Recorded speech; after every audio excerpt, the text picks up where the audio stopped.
Disseram que ela já não tinha mais idade para ensinar. Riram dela como se fosse inútil. Mas, em meio a tanta humilhação, aquela professora enxergou um menino que todo mundo ignorava. E a partir desse encontro, nada mais seria igual. Se você também acredita que sempre existe esperança, se inscreve aqui no Luz na Janela e vem sentir essa história junto comigo. Clara ajeitou os óculos no rosto e respirou fundo antes de empurrar a pesada porta da escola. Aquele era seu primeiro dia na nova instituição, uma escola particular de renome em São Paulo. As paredes eram impecáveis, o piso brilhava como um espelho, e os corredores exalavam cheiro de limpeza misturado a perfume caro. Tudo parecia organizado demais, polido demais, mas no fundo, Clara sentia que não havia lugar para alguém como ela ali. Aos 58 anos, cabelos grisalhos bem presos em um coque simples, roupas discretas e uma pasta gasta nas mãos, Clara não se encaixava no perfil das jovens professoras modernas que dominavam a escola. Mas ela precisava daquele emprego. Depois de anos lecionando em escolas públicas com salários baixos e turmas superlotadas, Clara havia sido obrigada a aceitar o novo desafio para completar sua renda e pagar as dívidas que se acumulavam desde a doença do marido, que falecera 2 anos antes. Quando entrou na sala dos professores, o silêncio foi quase imediato. Alguns a olharam com curiosidade, outros com desdém, e houve até quem risse baixinho. "É sério que contrataram uma professora quase aposentada?" cochichou uma das jovens, de unhas impecáveis e salto alto para a colega ao lado. Clara ouviu. Fingiu que não, mas o coração doeu. Sabia que para muitos ela parecia ultrapassada. Não dominava a tecnologia de ponta, não usava roupas da moda, não tinha o discurso polido das recém-formadas. O que ela tinha era experiência. Décadas dentro de salas de aula difíceis, enfrentando crianças sem merenda, jovens sem esperança, famílias despedaçadas. Mas ali, naquele ambiente luxuoso, nada disso parecia ter valor. O diretor entrou na sala e fez questão de reforçar o clima de desprezo. "Professora Clara, espero que tenha consciência da responsabilidade. Aqui, prezamos por resultados, disciplina rígida, desempenho elevado. Se não estiver à altura, não hesitaremos em substituí-la." Clara assentiu em silêncio. Se não estiver à altura. As palavras ecoaram em sua mente enquanto se dirigia para a primeira aula. Ao abrir a porta da sala, foi recebida por uma mistura de risadas e conversas barulhentas. Cerca de 30 alunos de 10 a 11 anos se espalhavam em carteiras modernas, alguns com celulares escondidos, outros simplesmente ignorando a nova professora. "Bom dia, turma", disse Clara com a voz firme, tentando se impor. Poucos responderam. Do fundo da sala, uma menina riu alto. "Olha só, parece vó dando aula." A sala inteira explodiu em gargalhadas. Clara sentiu o rosto arder, mas manteve a postura. "Podem rir, mas estou aqui para ensinar, e quem tiver coragem de aprender vai sair daqui melhor do que entrou." A frase cortou parte da bagunça, mas não todos os risos. Ela então caminhou até a lousa e escreveu seu nome. Professora Clara. "Podem me chamar de Professora Clara e aviso, não preciso que gostem de mim, mas que respeitem a sala de aula." Enquanto falava, Clara percebeu algo estranho. No canto mais distante da sala, quase escondido, estava um menino magro, de postura rígida e rosto sério.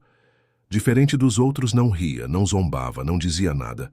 Apenas mantinha os olhos fixos para a frente, como se estivesse esperando. Depois de alguns minutos, Clara percebeu. Os olhos dele não se moviam. Mesmo quando os colegas jogavam bolinhas de papel, ele não desviava o olhar. Foi então que notou os óculos escuros escondendo parte do rosto. Curiosa, Clara caminhou discretamente até a mesa dele. O caderno estava aberto, mas as páginas permaneciam em branco. Nenhuma palavra, nenhum desenho. Apenas as mãos apoiadas sobre o papel, como se sentissem cada linha invisível. "Qual é o seu nome, querido?" ela perguntou suavemente. O menino demorou a responder. Virou levemente o rosto em direção à voz dela e, num sussurro quase imperceptível, disse: "Lucas." Clara sorriu com delicadeza. "Prazer, Lucas. Gostaria de escrever alguma coisa?" Ele deu de ombros, quase imperceptível. Então pegou o lápis e começou a riscar a folha em linhas retas, paralelas, organizadas demais para serem rabiscos aleatórios. Clara ficou observando, intrigada.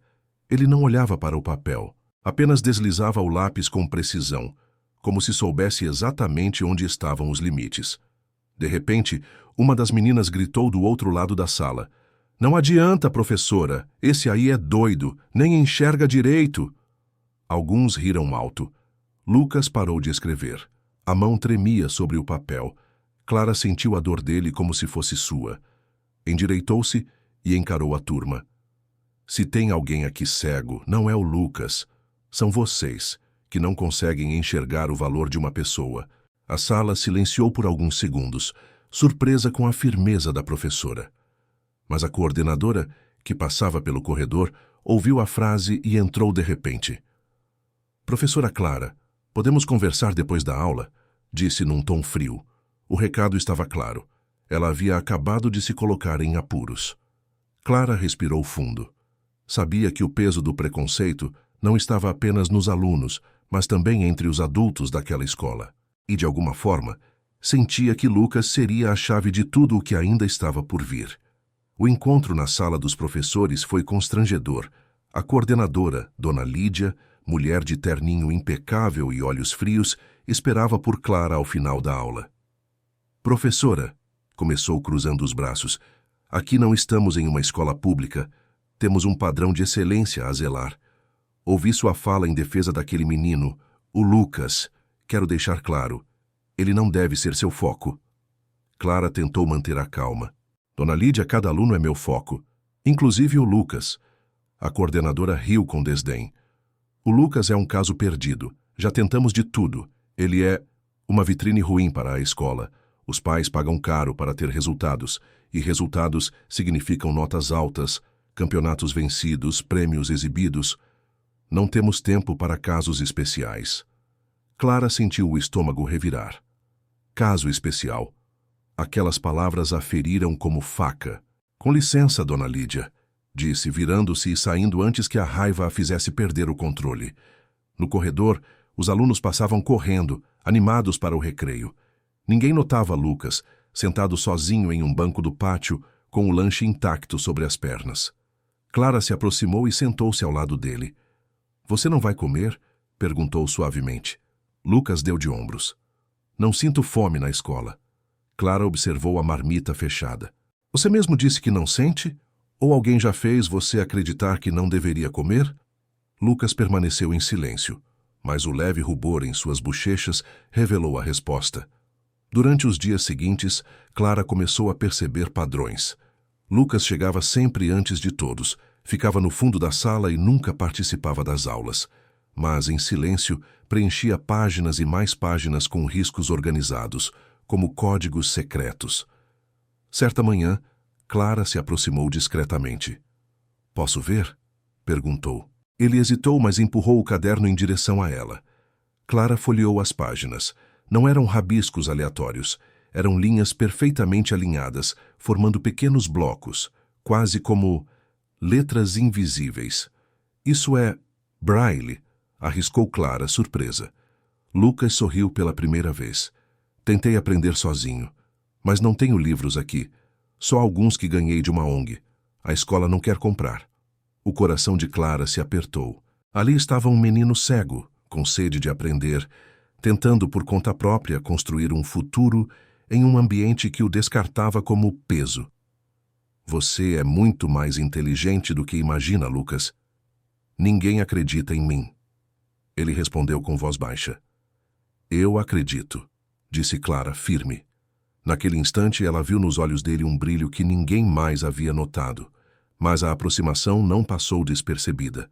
Alguns alunos começaram a zombar ainda mais. A professora da terceira idade agora tem aluno de estimação. "Olha lá o ceguinho com a vovó." Clara tentou ignorar, mas doía. E quando a coordenadora soube que ela passava os intervalos com Lucas, a advertência veio rápido. "Professora, vou repetir. Concentre-se nos alunos que trazem retorno para essa escola. Esses casos problemáticos só atrasam o desempenho da turma." Clara respirou fundo. Sabe o que atrasa o desempenho, dona Lídia? Ignorar talentos porque eles não se encaixam no molde da escola. A coordenadora estreitou os olhos. Mais uma insubordinação como essa, e vamos rever seu contrato. Clara saiu com o coração pesado, mas mais convicta do que nunca. Não abandonaria Lucas. Naquela tarde chuvosa, enquanto os outros alunos brincavam e gritavam nos corredores, Clara encontrou Lucas sozinho na biblioteca. Ele tateava as prateleiras com delicadeza, procurando algo. "O que você procura, querido?" ela perguntou. "Um livro. Qualquer livro. Só quero ouvir as histórias." Clara olhou ao redor. Não havia nenhum exemplar em braille, mas Lucas, com um sorriso tímido, puxou do bolso um caderno grosso. "Eu faço minhas próprias histórias", disse abrindo as páginas. Clara arregalou os olhos. Ali estavam folhas e mais folhas cheias de pontos em relevo, feitos à mão com uma caneta comum. Não era braille perfeito, mas era a tentativa desesperada de alguém que não aceitava viver no silêncio e na escuridão. "Você escreve suas próprias histórias?" ela perguntou, emocionada. "Escrevo para não esquecer as coisas que imagino." Clara engoliu em seco. Era impossível não se emocionar. Naquele caderno estava a alma de um menino que a escola inteira havia condenado ao fracasso. E naquele instante, Clara soube. Lucas não era o aluno problema. Ele era a chave que mudaria tudo, inclusive a vida dela. As semanas seguintes foram uma batalha silenciosa. Clara se dividia entre manter as aulas para a turma agitada e encontrar pequenos momentos para estimular Lucas. Lia histórias para ele na biblioteca, guiava suas mãos sobre as letras e o ajudava a dar forma aos pontos que escrevia no caderno improvisado. A cada dia, via o menino florescer.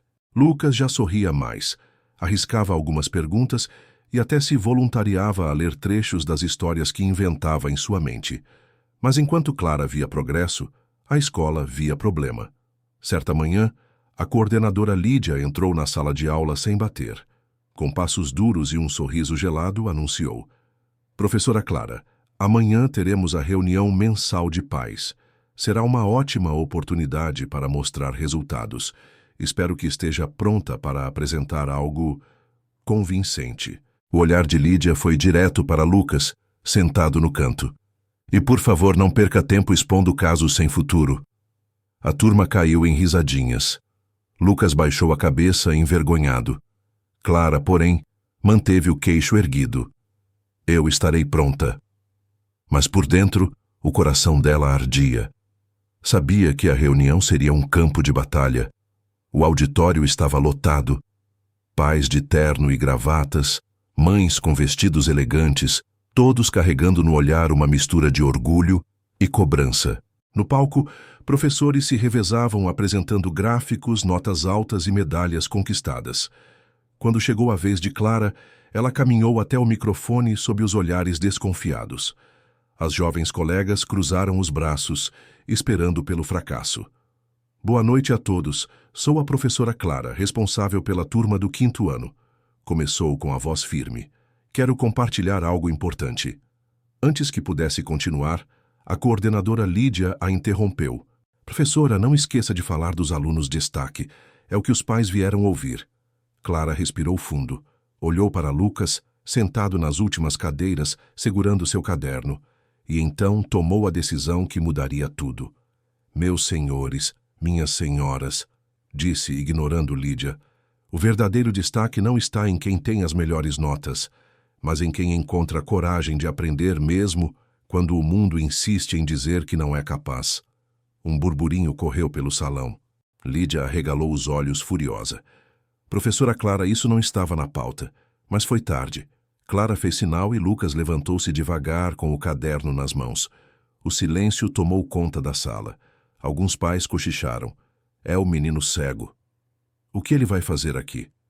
Lucas caminhou até o palco guiado pela mão firme de Clara. O coração dele parecia bater tão alto que quase podia ser ouvido. Quando chegou ao microfone, não disse nada. Apenas abriu o caderno e passou os dedos pelos pontos em relevo que havia feito sozinho. "Isto é a minha história", disse com a voz baixa, mas clara. As mães se inclinaram para a frente, os pais franziram a testa. Clara o encorajou com um sorriso. E então, Lucas começou a ler em voz alta. Não em braille perfeito, mas em um sistema que ele mesmo criara. Palavras simples, mas carregadas de emoção. Meu nome é Lucas. Eu gosto de inventar histórias, mas na escola ninguém me escuta. Dizem que não vou aprender, mas a professora Clara disse que eu posso, e eu acredito nela. Um silêncio pesado tomou o auditório. Até o mais arrogante dos pais sentiu um nó na garganta. Quando terminou, Lucas fechou o caderno e abraçou-o contra o peito. Os olhos marejados da plateia diziam tudo. Clara colocou a mão no ombro dele e completou. Senhores, este é o verdadeiro resultado do ensino. Não se mede apenas em provas, mas em acreditar que todo ser humano pode aprender, inclusive aquele que vocês chamam de caso perdido. O salão por um momento ficou mudo, e então um dos pais levantou-se devagar e começou a aplaudir. Depois outro e outro, até que todo o auditório ecoava em palmas. Lídia, com o rosto vermelho de raiva, tentou sorrir amarelo. Que lindo! Mas não se esqueçam que precisamos manter o nível acadêmico. Mas ninguém mais a ouvia. Naquela noite, a escola inteira enxergou Lucas de forma diferente. Na manhã seguinte à reunião, Clara chegou à escola com o coração leve pela primeira vez em semanas. Lembrava-se do brilho nos olhos de Lucas, do aplauso emocionado dos pais, da sensação de que, enfim, ele havia sido visto. Mas a alegria durou pouco. Na sala da direção, Lídia a esperava com uma pilha de documentos sobre a mesa e o rosto duro como pedra. Professora Clara, ontem a senhora ultrapassou todos os limites. O que fiz foi dar voz a um aluno que todos ignoravam, respondeu Clara, firme. O que fez foi envergonhar a escola diante dos pais. Lídia rebateu. Mostrou fraqueza. Acha que eles pagam mensalidade para ouvir histórias tristes? Não, professora. Eles pagam para ter vencedores, não para manter casos assistenciais. Clara sentiu o sangue ferver. O que envergonha a escola não é o Lucas. É a falta de humanidade em quem deveria educar. O silêncio na sala ficou pesado. Lídia fechou a pasta com força. Esta será sua última advertência. Mais uma insubordinação e estará fora. Clara saiu tremendo. Não por medo, mas por indignação. Os dias seguintes foram duros. Alguns colegas de Lucas começaram a respeitá-lo após a reunião, mas outros intensificaram as zombarias. Chamavam-no de estrelinha da professora, empurravam sua mochila, escondiam seu material. Certa vez, um dos garotos apagou de propósito os pontos que Lucas havia feito no caderno, esfregando a borracha até rasgar a folha. Lucas apertou os lábios, tentando segurar as lágrimas, mas Clara viu. Sentou-se ao lado dele e, em silêncio, segurou sua mão. Eles não sabem quem você é de verdade, mas eu sei, disse baixinho. Naquela noite, sozinha em casa, Clara chorou. Não apenas pela crueldade das crianças, mas pelo descaso dos adultos que permitiam que aquilo acontecesse. Foi numa tarde chuvosa que Clara descobriu algo ainda mais profundo sobre o menino. Depois da aula, ao passar pela biblioteca, ouviu um som suave. Não era música de rádio, nem barulho de chuva. Era uma melodia frágil, mas bela, tocada em um velho piano encostado no canto. Curiosa, Clara entrou devagar, e lá estava Lucas, os dedos correndo com delicadeza sobre as teclas. Não lia partituras, não via as notas, mas tocava como se cada tecla fosse extensão da sua alma. Clara levou a mão à boca, emocionada. Lucas, você sabe tocar? Ele parou assustado e baixou a cabeça. Desculpa, professora, eu não devia mexer. Não peça desculpas, meu querido, ela disse, aproximando-se. Isso é maravilhoso. Lucas sorriu timidamente. Eu lembro da música. Minha mãe cantava quando eu ainda enxergava. Depois que fiquei cego, guardei tudo aqui. Apontou para a cabeça. Eu escuto e consigo repetir. Clara sentiu um arrepio percorrer o corpo. Não era apenas talento, era dom, e era isso que a escola tentava enterrar. Naquela semana, a escola se preparava para a grande festa anual, o evento mais importante para impressionar os pais e patrocinadores. Alunos ensaiavam peças de teatro, corais afinavam vozes, ginastas treinavam suas coreografias. Era o momento de mostrar resultados, e Lídia supervisionava tudo com mãos de ferro. Durante uma reunião, Clara ousou sugerir: e se incluíssemos Lucas na apresentação? Ele poderia tocar piano. O silêncio que se seguiu foi quase hostil. Lídia soltou uma risada irônica. Professora, não seja ridícula. Imagine a vergonha de colocar um menino cego no palco. Isso não emociona, isso choca. Clara engoliu em seco, mas não recuou. A senhora está enganada. Nada emociona mais do que a verdade. E nada prejudica mais a imagem da escola do que dar palco a quem não se encaixa. Retrucou Lídia, encerrando o assunto.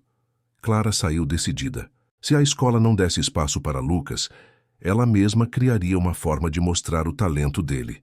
Porque, no fundo, sabia, aquele menino tinha algo grandioso para oferecer. O ginásio da escola estava lotado. Pais, familiares, autoridades locais e até jornalistas haviam sido convidados para a grande festa anual. O palco estava iluminado com refletores caros e cada apresentação era aplaudida com entusiasmo. Lídia caminhava pelo evento como uma rainha, cumprimentando os convidados com sorrisos forçados, orgulhosa do espetáculo que construíra. No fundo do auditório, Clara observava tudo em silêncio. Ao lado dela, sentado com as mãos inquietas sobre o colo, estava Lucas. Professora, ele sussurrou com a voz trêmula. Eu não pertenço a esse lugar. Clara segurou firme sua mão. Você pertence sim, mais do que qualquer um aqui. E hoje eles vão enxergar. Quando o apresentador anunciou o intervalo entre os números, Clara levantou-se e conduziu Lucas até o palco. Os olhares se voltaram imediatamente para a cena. Pais cochichavam. O que esse menino está fazendo aí? Não estava no programa. Lídia, percebendo, correu até o microfone. Professora Clara, o que pensa que está fazendo? Mas Clara não recuou. Estou dando voz a quem sempre foi silenciado. Hoje, todos vão ouvir Lucas. Segurando as mãos dele, guiou-o até o piano. Lucas respirava rápido, o coração disparado. E se eu errar? Perguntou baixinho. Então erramos juntos. Mas eu sei que você não vai errar. Clara respondeu, com firmeza e carinho. Quando os primeiros acordes soaram, o ginásio mergulhou em silêncio. As notas saíam puras, emocionantes, carregadas de sentimento. Lucas tocava de olhos fechados, a cabeça levemente erguida, como se estivesse vendo a melodia diante de si. A música era simples, mas verdadeira. Era a canção que sua mãe lhe cantava quando ainda enxergava. E naquele instante, cada tecla parecia transformar dor em esperança, silêncio em voz, invisibilidade em luz. As lágrimas começaram a escorrer discretamente pelos rostos da plateia. Pais antes arrogantes agora estavam de pé, emocionados. Alguns alunos que zombavam dele baixaram a cabeça, envergonhados. No fundo do salão, até mesmo os jornalistas largaram as câmeras por um instante, hipnotizados. Quando Lucas terminou, o ginásio inteiro explodiu em aplausos. Aplausos longos, de pé, que ecoavam como nunca antes naquela escola. Lídia, constrangida, tentava recuperar o controle. Isso não estava autorizado, gritou, a voz quase falhando, mas ninguém a escutava. Um dos pais se levantou e falou alto. Essa foi a apresentação mais verdadeira da noite. É isso que eu quero para meu filho. Uma escola que ensina a acreditar. Outros concordaram, e logo o público inteiro aplaudia novamente. Desta vez não só para Lucas, mas também para Clara. Lucas, corado, abraçou a professora e sussurrou. Eles ouviram, professora. Eles ouviram minha música e nunca mais vão esquecer, respondeu Clara com os olhos marejados. Meses depois, Lucas foi convidado a participar de um concurso nacional de jovens talentos musicais. Com a ajuda de Clara, recebeu aulas especializadas, material em braille e o apoio que sempre lhe faltara. No dia da apresentação, emocionou o público e conquistou o primeiro lugar. Na entrevista transmitida pela televisão, perguntaram a quem dedicava a vitória. Lucas sorriu segurando seu troféu com as duas mãos. Dedico à professora Clara, porque antes de eu acreditar em mim, ela já acreditava. Na plateia, Clara chorava em silêncio. Desta vez, não de humilhação ou medo, mas de orgulho. Sabia que, apesar das dificuldades, sua missão estava cumprida e que, em um mundo de aparências e vaidades, bastou um menino invisível e uma professora desacreditada para mostrar o que é ensinar de verdade, acreditar onde ninguém mais acredita.